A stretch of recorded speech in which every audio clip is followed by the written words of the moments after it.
దక్షిణార్థుల్లో టీవీపై సమర్పించు మా స్మరణ ముచ్చట్లకు స్వాగతం వచ్చేసిండు మీ నర్సికాక ఇక అరుచుకుందాం రారుల అయ్యాల్టి మోక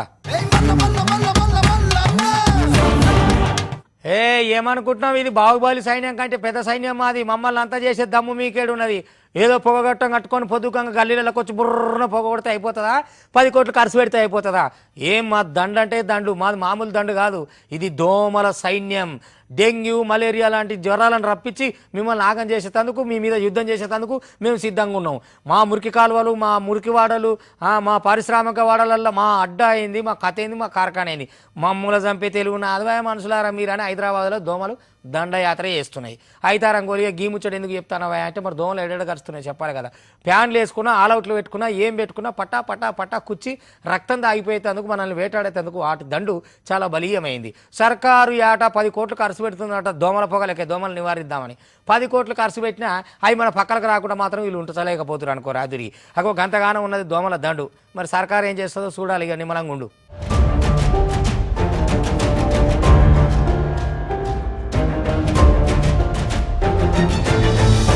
హైదరాబాద్ పట్టణంలో డేంజర్ దోమలతోటి నెరి అధ్వానం అవుతుంది.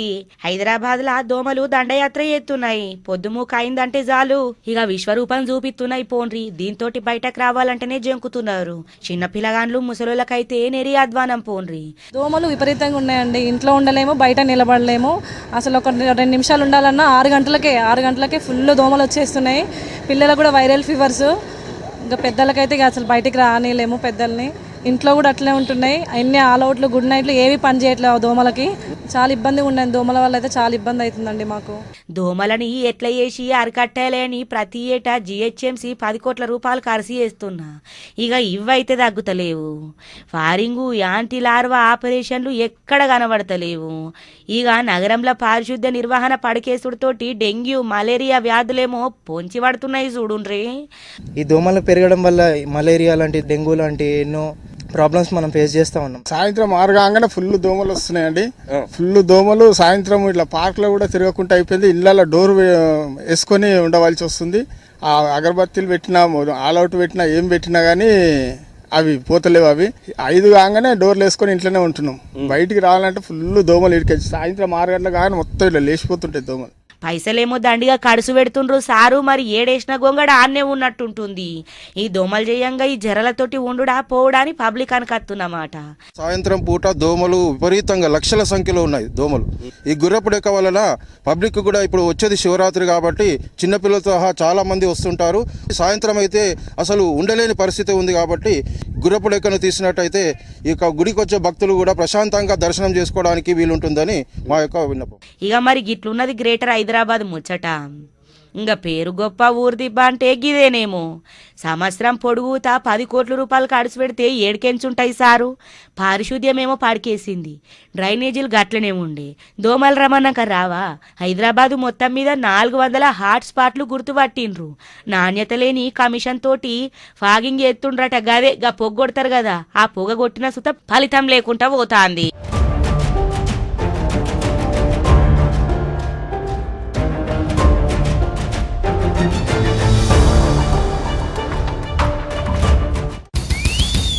సర్కార్ హాస్టళ్ళల్లో ఇక అయితారం కాబట్టి ముచ్చట చెప్పుకొస్తున్నాయి. ఎందుకంటే అయితారం నాడే అవ్వాయిలకి ఇట్లా సర్కార్ మన ఇంత కూరో బువ్వో వండుకొని పొరగాల దగ్గరికి పోతారు కదా. ఇక హాస్టల్లో పెట్టేది ఆ తిండి మంచిగా లేదట, అస్వస్థతకు గురయ్యారట. అంటే పానం బాగలేక వాంతులవుడు ఇక విరేచనాలవుడు ఇట్లాంటివి ఉంటాయి కదా, అవి ఒక అట్లా అవుతున్నదట. అక్కడికి చెప్తూనే ఉన్నారట, మేడం మంచిగా ఉంటలేదు, ఇదేమో కింద మీద అవుతుంది, ఎట్లా ఏం కథ అని మీదికి అప్లై చేస్తూనే ఉన్నారట, కంప్లీట్ చేస్తూనే ఉన్నారట. అయినా సరే ఇట్లే అయింది. ఏడయా అంటే బెల్లంపల్లి హాస్టల్లో అయింది. ఆడిపోరగాల పాపం పానం బాగలేదా. ఇక అయితారం నాడు అబ్బాయిలు వచ్చుడా మళ్ళీ వచ్చినాడు గిట్లా నాకు వాంతులైనాయి అమ్మ గిట్లున్నది గట్లున్నది అంటే వాళ్ళు పరిశాన్ గారా. ఏం తిండి పెడుతురో ఎట్లా పెడుతురో ఏం తింటురో పొరలు ఎట్లుంటారు అని ఇక వాళ్ళకి నెలకు నాడు వచ్చినాడు వారానికి వచ్చే రోజులు ఇక వాళ్ళ బాధ వాళ్ళకు ఉంటుంది అనుకో రాదురి. ఇక చూడు పొరగాలకు మొత్తం అస్వస్థకు గురై దవాఖాన దాకా పోయిరట. మరి ఏం సంగతి ఎట్ల సంగతి అనేది ప్రిన్సిపాల్ని అడిగేది ఉన్నది. మనం పోదాం రారి.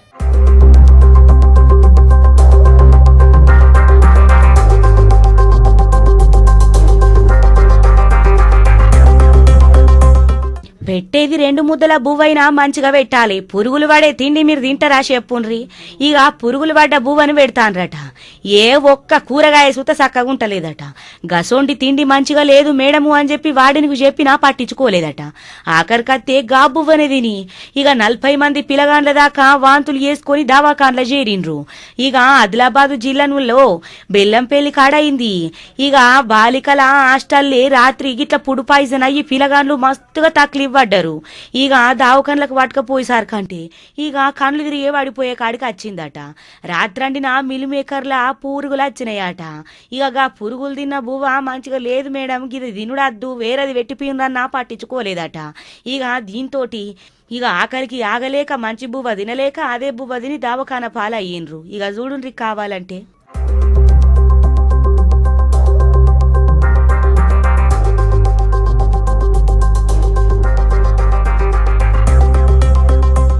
ఆగో చూసిన రానులా ఇక పానంలో కూడా మంచిగా లేదు మేడం, గా బువ్వదిని ఆగమాగమైనమన్నా పట్టించుకోలేదట. ఆఖరికత్తే పిల్లగాండ్లు కింద పడిపోయే సమయంకు హాస్టల్కే వాటుకొచ్చిందట. ఇక ఆఖరికత్తే పిల్లగాండ్లను సర్కార్ దవాఖాన్లకు వాటుకపోయి చికిత్సాన్ని ఇస్తుండట. కొంతమంది పరిస్థితి నెరి అధ్వానం ఉన్నదని చెప్తాండ్రట. ఇక ఈ ముచ్చట మీద విద్యార్థి సంఘాలు తల్లిదండ్రులు పుల్లుగా పైరైతుండ్రు.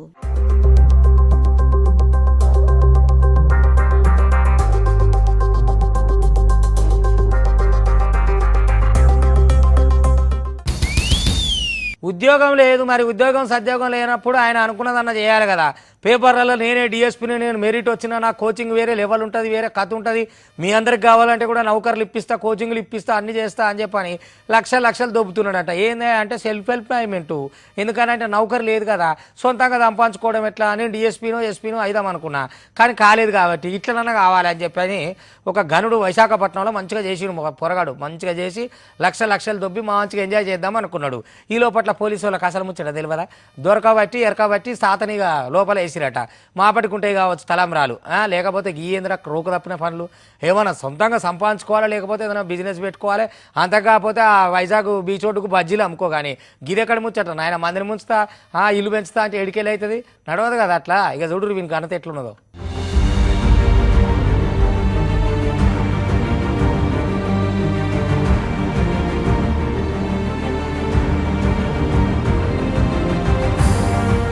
వామ్మో నకిలీ డిఎస్పీ అట. సారు మస్తుగానే అవతారం కట్టినవు గాని పోలీసోళ్లకు దొరక నీ ఢోకా పెడతా అనుకున్నావు ఎట్లా? నీ దోకా ఆఖరికైతే దొరికే కాడికి వచ్చింది కదా. ఈ విశాఖ పోలీసోళ్లకు ఘరానా నకిలీ డిఎస్పీ దొరికిండు పోన్రి. పోలీస్ డిపార్ట్మెంట్లే ఉద్యోగాలు ఇప్పిస్తా అని చెప్పి ఉద్యోగాల పేర్లతోటి లక్షల రూపాయల కూచుటోపి పెట్టిండు ఈ నకిలీ డిఎస్పీ. చెల్లబోయిన లోచన కుమార్ అటీనే పేరు.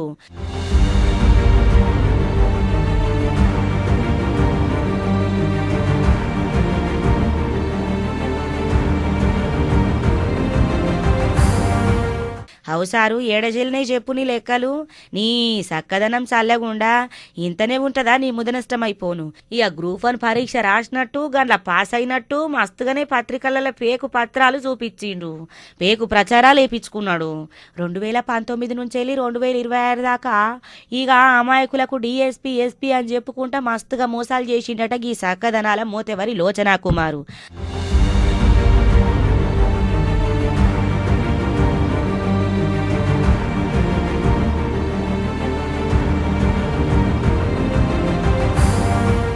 అవులోచన కుమారు నీకు ఆలోచనే లేదు కదా. మొత్తానికైతే సిటీ కాడ మస్తుగా కేసులున్నాయట గీనకి ఇప్పటికే. ఎయిర్పోర్ట్ పోలీస్ స్టేషన్ల సుత 2 కేసులట, ఎంవిపి పోలీస్ స్టేషన్ల సూత, మల్కాపురం పోలీస్ స్టేషన్ల సూత, ఇట్లా చెప్పుకుంటే మస్తు పోలీస్ టౌన్లల్లా షీటింగ్ కేసులతోటి ఫుల్లుగా నమోదైనాయట కేసులు. అయినా సూత ఆపలేడు సారు. ఇక ఎట్లా చేసి గిట్లా పైసలు సంపాదించుడే లక్ష్యంగా పెట్టుకొని నకిలీ డిఎస్ పని కాకి బట్టలేసుకొని కాని పనులు చేసిండు. ఆఖరికత్తే పోలీసు వాళ్ళకు చిక్కిండు.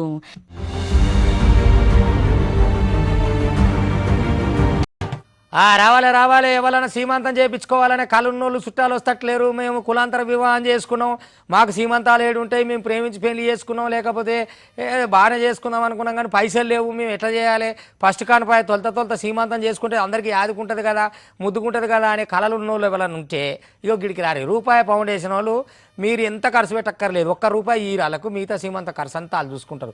సీమంతం చేస్తారు, వాళ్ళు తృప్తి పడతారు, మిమ్మల్ని తృప్తి పరుస్తారు. ఎందుకనంటే సీమంతం అనేది ఒక కళ కదా. తొలత కానిపాయ ఇంకా ఎప్పటికీ యాది ఉండాలి కదా. అగో అసొంటి ఆడోళ్లకు అసొంటి కుటుంబాలకు మొత్తం మీద రూపాయి ఫౌండేషన్ వాళ్ళు గమ్మత్ చేస్తుర్రులా. ఆ రూపాయికే సీమంతం ఏముందిలా, వీళ్ళకేం వెళ్తుంది రూపాయి ఇస్తే ఎంతమందికి అని చేస్తారంటే ఎంతమందికైనా చేస్తూనే ఉంటారు, వాళ్ళ పనే అది. రూపాయికే సీమంతం అన్నట్టు రూపాయి ఫౌండేషన్ వాళ్ళు జనాల యొక్క ఆలోచనలు అలవాట్లు ఆశలు ఏవైతుంటాయో వాళ్ళ కళలు నెరవేరని వాళ్ళ కళలు నెరవేర్చడం ఈ రూపాయి ఫౌండేషన్ వాళ్ళకు అదొక అలవాటు, వాళ్ళదో కళ అన్నట్టు. ఇక చూడు రూపాయికే ఎంతమంది ఇక సీమంతాలు చేయించుకుంటారు ఏందనేది చూసేద్దాం రాది.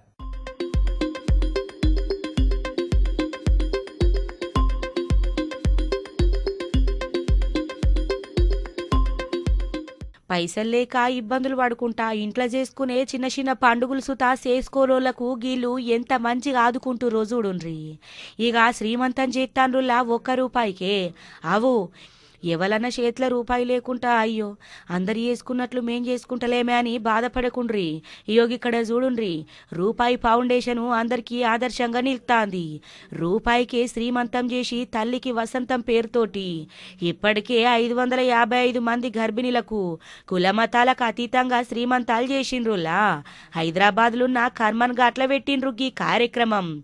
ఇది సుతా సాంప్రదాయబద్ధంగా ఉన్నోళ్ళు ఎట్లయితే శ్రీమంతం జరుపుకుంటారో గట్లనే పేద గర్భిణీలకు ఫంక్షనాల్లా పెద్ద ఎత్తున శ్రీమంతం చేస్తాన్రు. సంపాదించిన సంపాదన లగాలు అనుభవించుడే కాకుండా పేదోళ్ళ కోరికలు సితదీర్తాన్రు. ఇక చూడుండ్రి కావాలంటే రూపాయికే సీమంతం అమ్మకు వసంతం. దాని గురించి ఈరోజు మా ఈవో పార్వతి గారు సైదాబాద్ మండల్ వాళ్ళు వచ్చారు అందరూ. ఈరోజు 555 మందికి మేము సీమంతం ఘనంగా నిర్వహించాము. దానికి అందరూ మా షాపులు దాతల సహకారంతో మేము నిర్వహించాము. ఇక ముందు కూడా చాలా ఇంతకుముందు కూడా మీ టీవీ ఫైల్ని వచ్చింది 2020 మంది గతంలో చేసాము 2020లో. ఇప్పుడు కూడా నవంబర్లో 26/11/26 మందికి చేయబోతున్నాం. మరి నవంబర్లో ఇలాంటి సేవా కార్యక్రమాలు ఎప్పుడు కొనసాగిస్తాము రూపాయి ఫౌండేషన్ ఆధ్వర్యంలో. ఇది రూపాయి ఫౌండేషన్ నుంచి చాలా దాదాపుగా ఎన్నో సేవా కార్యక్రమాలు చేశాము. అదేవిధంగా ఈరోజు కూడా ఈ శ్రీమంత కార్యక్రమాలు 550 మందికి అంగన్వాడీ టీచర్లతో సహాయ సహకారాలతో చేస్తున్నాము. రూపాయి ఫౌండేషన్ ఈ అనిల్ కుమార్ చైర్మన్ అరుణ గారికి ధన్యవాదాలు, ఎందుకంటే నన్ను ప్రాజెక్ట్ చైర్మన్గా నియమించారు. తర్వాత ఏంటంటే శ్రీమంతాలు చేసుకుంటున్నారు, బీద వాళ్ళు చేసుకోలేకపోతున్నారు, వాళ్ళకు చేయాలని మా కోరికతోని ఈ కార్యక్రమం చేస్తున్నాం. అగో సూషిన్ రానుల్లా ఎంత మంచి పని చేస్తుండ్రు. ఇక మొత్తానికైతే పేదోళ్ళ కోరికలు తీర్చుడుతో తీగలకు మస్తు సంతృప్తి లభిస్తుందట. ఎంతమంది ఉంటారు చెప్పుండి సంపాదించిన దాంట్లో ఇంకొకరికి సుతా లేనులకు వంచితే మంచిగుంటదనే ఆలోచన చేసేటోళ్ళు ఈ కాలంలో మరీ తక్కువ. ఇక ఉన్నది సుత జాలకుంటే ఎన్ని పైసలు వచ్చినా జాలకుంటే ఇంకెట్లా సంపాదిద్దామనే చూసేటోళ్ళు ఉన్నారు. కానీ గింత మంచోళ్ళు యాడుంటురు చెప్పుర్రి కాలంలో.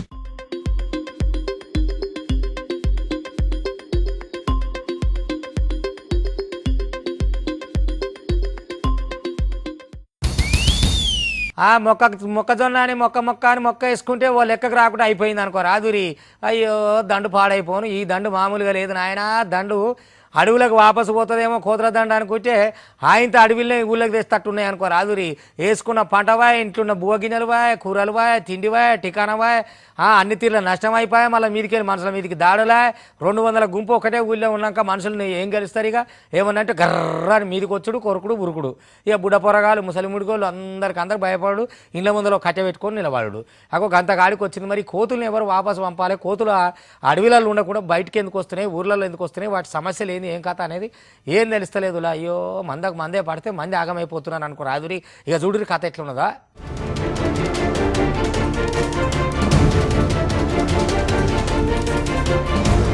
సర్పంచ్ ఎలక్షన్లలో బాగా మందికి ముచ్చట మీద హామీలు ఇచ్చి ఇక ఏషాలు కట్టి అడవిలకు తోలిండ్రు మస్తు కోతులను.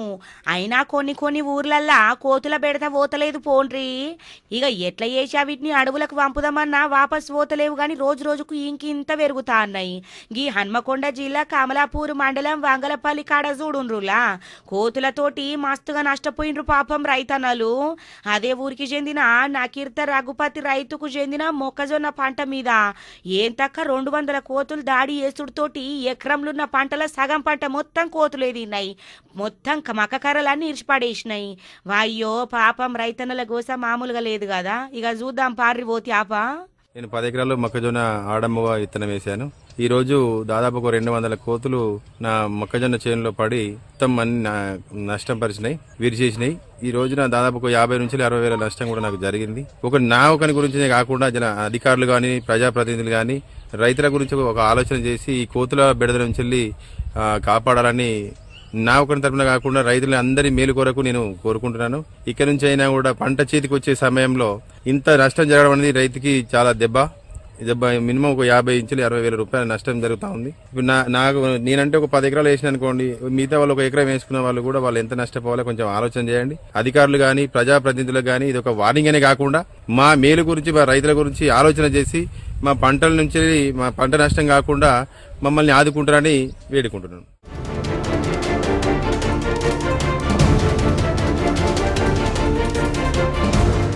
షవ్వా చేతికొచ్చే సమయంలో మొత్తం ఆగమవుడుతోటి రైతులు కన్నీరు మున్నీరు అవుతుండ్రు. ఇది జయంగా దాదాపు 50,000 నుంచి 80,000 దాకా నష్టపోయినామని చెప్పి రైతులు బాధపడకత్తాండ్రు. అడవులకు పోవాల్సిన కోతులు రోజు రోజుకు ఊర్ల మీదకి వచ్చి పంట పొలాల మీద గిట్లా దాడులు చేస్తున్నాయని బగ్గబెంగ పడుతుండ్రు. ఇక కొన్ని వద్దుల కాంచెలి కోతుల బెడద ఇంకింత అయిందట. ఇండ్ల మీదకి సూత అత్తున్నాయట, రోడ్ల మీద నడవనిత్తలేవట. ఇక ప్రజాప్రతినిధులు, అధికారులు ఇప్పటికైనా జరంత స్పందించి ఈ కోతుల నుంచి మా పంటల్ని మమ్ముల కాపాడాలి అని చెప్పి, ఇక ఈ పంటకు నష్టపరిహారం ఇయ్యాలి అని చెప్పి రైతులు సర్కార్ని డిమాండ్ చేస్తుండ్రు గామాండిగా.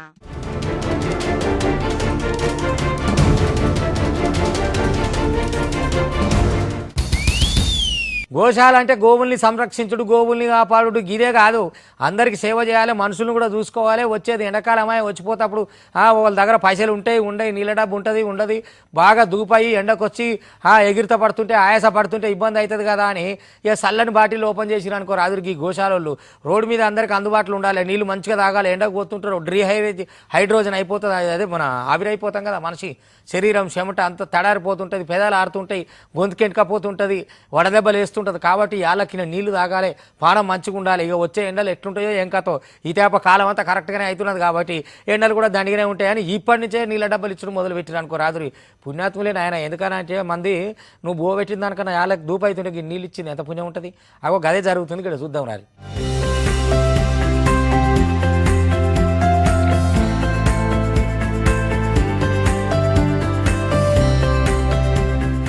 బుక్కెడంతా బువ్వ పెట్టకపోయినా నోరారిపోతే దూపకు జర్రని నీళ్ళితే చాలు, ఇక చచ్చిపోయేదాకా యాది చేసుకుంటారు. అవు కదా మరి, వచ్చేది ఎండాకాలమాయే, నీళ్లకు వచ్చిపోయేటోళ్ళు తక్లీఫ్ పడద్దని గిల్లు చూడుండ్రి ఎంత మంచి ఆలోచన చేసిండ్రో. నిర్మల్ జిల్లా ఖానాపురం మండలం పాత ఎల్లపురం ఊరట. ఇక గీ ఊర్లనే లక్ష్మీనారాయణ గోశాల ఉన్నదుల్లా. ఇక గైనే ఇక మొత్తానికైతే గిట్లా ఆలోచన చేసి ఎండాకాలాన్ని దృష్టిలో పెట్టుకొని అచ్చిపోయేటోళ్ళకు, రోడ్ల మీద పోయేటోళ్లకు పైసలు ఉండయి, నీళ్ల డబ్బా ఉండది, ఆకలికి ఆగుతాం గాని దూప కాగుతామా చెప్పుండ్రి. ఇక అవన్నీ ఆలోచించుకొని ఇక ఓ మంచి ఉపాయం కట్టిండు. ఇక ఏమున్నది, ఇయగలకు ఉచితంగా నీళ్ళిచ్చుడు పిలాను గట్టి మొత్తానికైతే అనుకున్నది తడువు గదిని వేసి పెట్టిండు పోన్రి. మంచినీటి వసతి పెట్టిండనుకో రాదుర్రి, ప్రతి సంవత్సరం గట్లే పెడతాడట. ఈ ఏడు సుతా గిట్లే పెట్టిండు. అక్కడ ఎమ్మెల్యే బొజ్జు పటేల్ని సుత పిలిపించి, ఆ ఊరు సర్పంచ్ సాపు ప్రశాంత్ రెడ్డిని పిలిపించి మొత్తానికైతే గల చేతుల మీద గిదిన్ని ఇక ఓపెనింగ్ చేపించిండ్రు. ఇక చూద్దాం పాండ్రి ఓ త్యాప.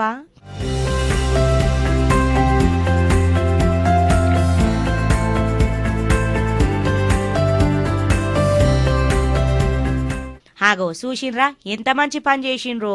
ఇక మీరు ఎంతమందికి నీళ్ళు ఇస్తారు, ఇక చూసిండ్రానులా ఎంత మంచి పని చేసిండ్రో. ఇక అక్కడ పెట్టిన నీళ్లు తాగినోళ్ళంతా ఆటో డ్రైవర్లు కానీ, అటు వచ్చినోళ్ళు కానీ, ఉత్తగపోయినోళ్ళు కానీ, ఆ నీళ్లు తాగినోళ్ళు ఇక ఎప్పటికీ తలుసుకుంటూనే ఉంటారు. ఏదేమైనా మొత్తానికైతే మంచి పిలానే కట్టిండ్రు పోండ్రికి ఎల్లాపుర పోళ్ళు.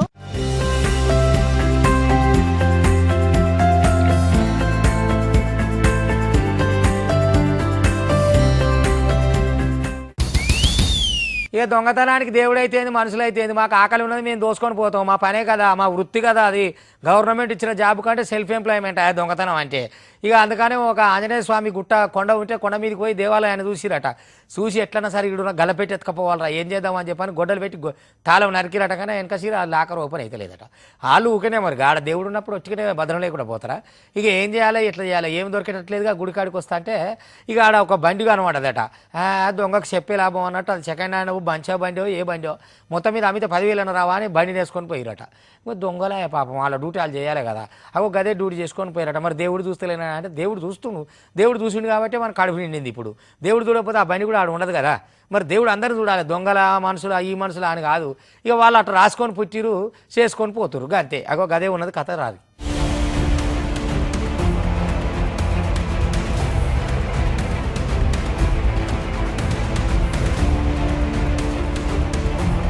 గుడి లేదు బడి లేదు, అవసరం వచ్చే ఆస్తు ఉంటే తీసుకుపోయి అమ్ముకునుడే అన్నట్టు మోపైతుండ్రు దొంగలు.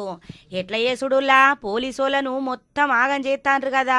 ఓ పక్కనేమో ఏడికాడ ఎంకులాడుతుండ్రు, దొంగతనం చేసిన వాళ్ళను పడుతుండ్రు, అయినా సుత దొంగలు సరే మస్తుగా మోపైతాండ్రు. ఏ పెయిల భయం లేకుండానే ఉన్నది నెరి. డోన్కొండ మీద ఆంజనేయ స్వామి గుళ్ళే అగ్మజాము రాత్రి దొంగల జంట గొడ్డలతోటి గుడి తలుపులు కొట్టి ఇక లోపటున్న బిగాని వాళ్ళకు కొట్టిండ్రు. ఇక తలుపులకు లోపట తాళమున్నదట. లోపటిది కుండుతోటి దొంగతనము విఫలమై వెనకకు తిరిగిండ్రు. కొండ కింద ఇండ్ల ముంగటున్న 2 బండ్లను తనిఖీ చేసి యూనికానికి బండిని పట్టుకొని పోయినరట. పొద్దుగల్ల గుడి తలుపులు తీస్తూతే బీగం బలగొట్టుండుతోటి పూజారి సీసీ కెమెరాలు చూస్తే ఉన్నది మొత్తం బట్ట బయలైంది.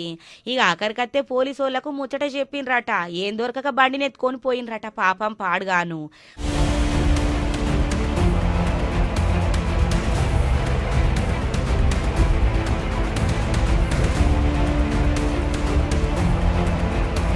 వామ్మో వామ్మో ఎట్లా మోపైతుండ్రులో. ఇక ఏడ చూసినామన్నా ఏడ పోదామన్నా ఏట నిలదమన్నా భయమే ఉన్నది పాపం పాడుగాను. పెయి మీద బంగారం వేసుకున్న భయమే, ఎండేసుకున్న భయమే, ఇల్వయ్యే వస్తువు చేతిలో పట్టుకున్నా భయమే. ఇట్లా కాదని చెప్పి ఎటన్నా ఊరికి పోయినా భయమే. ఇంకెట్లా చేస్తారు చెప్పుండ్రీ.